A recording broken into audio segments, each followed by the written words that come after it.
Okie doke. We've got week 5, day 3 of Resolute. We've got dopamine detox. So dopamine is a neurotransmitter in our brain that plays a crucial role with how we feel and experience pleasure.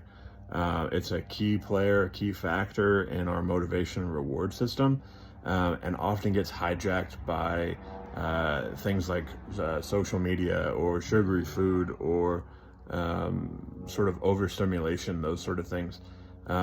When you're bored, especially nowadays, when you're bored, you're probably more in a dopamine sort of funk than you are in actual boredom, because we're so used to dopamine hits throughout the day.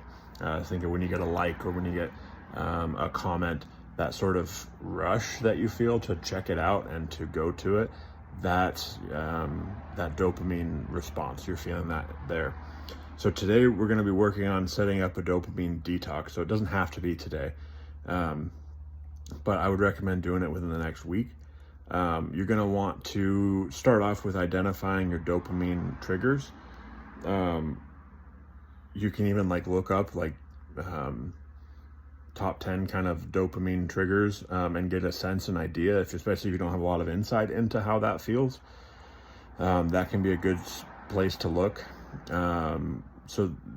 But some good kind of metrics for it, or it's really hard to resist, even when you know it's not good for you in the long run, when it literally feels like you're being hijacked.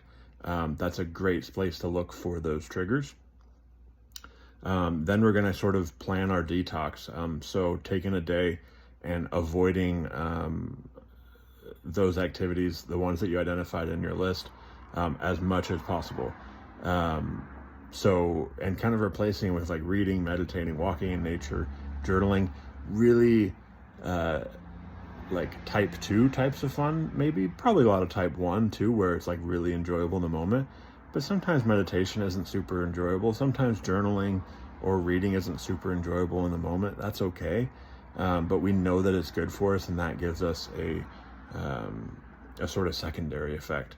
And then we're going to kind of reflect on that. So we've got some questions here to kind of guide you through reflecting on what this is like for you, and then putting some goals and some changes in mind for moving forward with the experience that you've had through this dopamine detox. Wish you guys all the best on this one. If you have any questions, shoot them my way.